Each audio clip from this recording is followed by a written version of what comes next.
So the big question is this: how do small business owners like us grow our leadership, develop our teams, and scale our business in a way that allows us to get our products and services out to the world, yet still remain profitable? That is the question, and this podcast will give you the answers. I'm Bradley Hamner, and this is the Club Capital Leadership Podcast.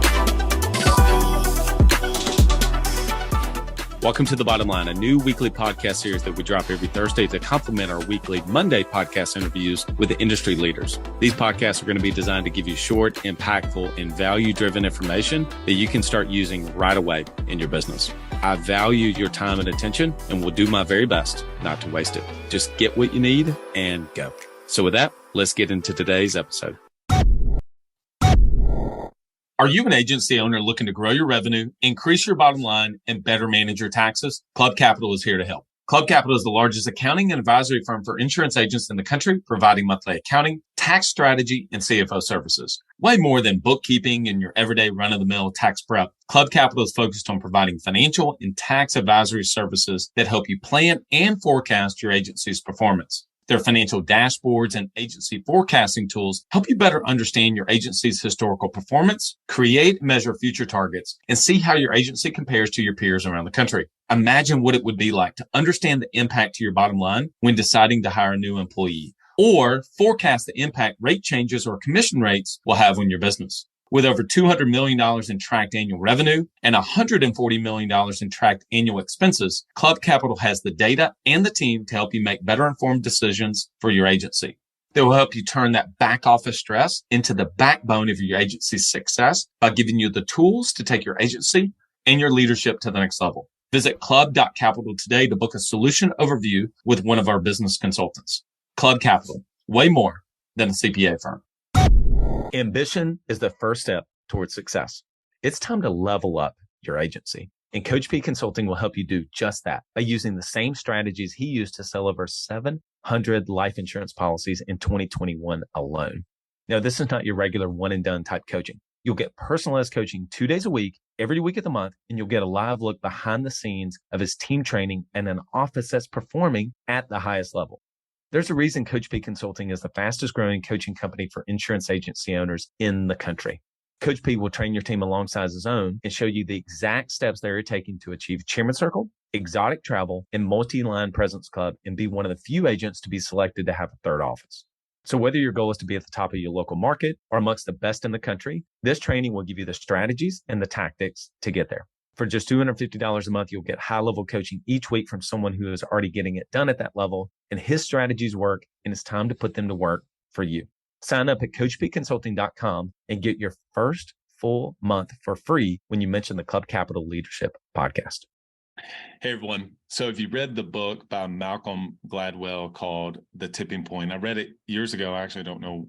I can't recall whenever it came out, but basically in that book, and he's obviously an incredibly accomplished author, but in that book, he talks about the tipping point is this concept that it's the moment when a previously slow-moving change or idea suddenly becomes viral and it spreads quickly or gets implemented quickly. And I was just having a conversation with someone yesterday about this very thing.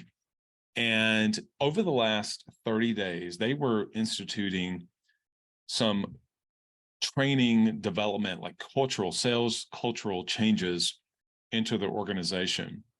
And the pace of change that has happened and the results and the energy and truly just the vibe in his office and in his business has been better than it has been in his words in years. But here's the thing. He's been working on that for the last 12 months. I remember the very first time he mentioned about working on his sales culture. And it was 12 to 15 months ago. I don't remember the exact time. We actually talked about that. But there was this idea that, change can be slow at first, and then things happen really quickly. And it was actually him who said, this is really kind of like the tipping point. I've reached a tipping point. And I thought, you know what? I'm going to do a podcast on that because so often we want change to happen so fast. We want to implement fast. If you're an action taker, you're someone who listens to this podcast, you're a business owner, entrepreneur, you take action, you move basically.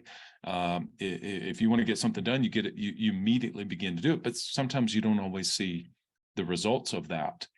And a lot of times, because we want the instant gratification for certain things, and we are action takers, that's actually the thing that can help, that forces us to sometimes lose a little bit of faith. We begin to lose a little bit of maybe even interest, or thinking, you know what, maybe there's something else.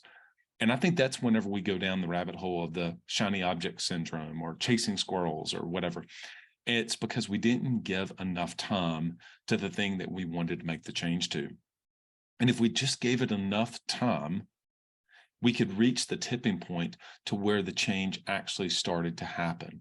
So whenever he went back and he started looking at the specific things, the last 30 days, really the last maybe even 6 weeks, there were some specific, tangible things that he can point to that says, we did these things, created a playbook, and created, I think it's the 5 Ps of a training program.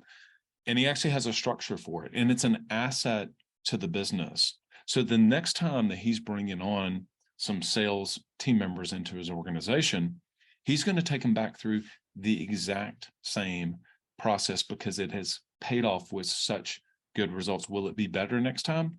I think it will be better next time, because he'll build on what he has before. He's not always restarting. Now, maybe that's a whole nother episode that we can do another time. But sometimes that he's talked about doing this for quite some time, and there were little moves and little moves and little things he was beginning. He was starting to pull the 5 Ps together for his organization, the way he trains people, the way he injects culture into it. And he has a systematic way of doing it. But that has not taken just the last 6 weeks. And so you can't go back and just look at the last 6 weeks and say, we'll just do that. Because it actually took 12 months to get to the point to lay the foundation for what happened over the last 4 to 6 weeks. So let me just allow this message today to be an encouragement for you. If you're taking small steps, you are still taking steps forward. Somebody was sharing with me today, unrelated to that conversation about the tipping point, that even if you have setbacks, you don't go all the way back to go like in Monopoly. Yes, you may have a setback and it sets you 1 or 2 or 3. Certainly you have that personally, you can have that in your business, but it doesn't always set you back all the way. And so just continue to push forward. If you're doing the right things and you're taking tangible steps, at some point, you too will hit the tipping point, and that change that you've been hoping that would start to actually happen can finally start happening really, really quickly. Hope this is encouraging to someone out there. Till next episode, everyone, lead well.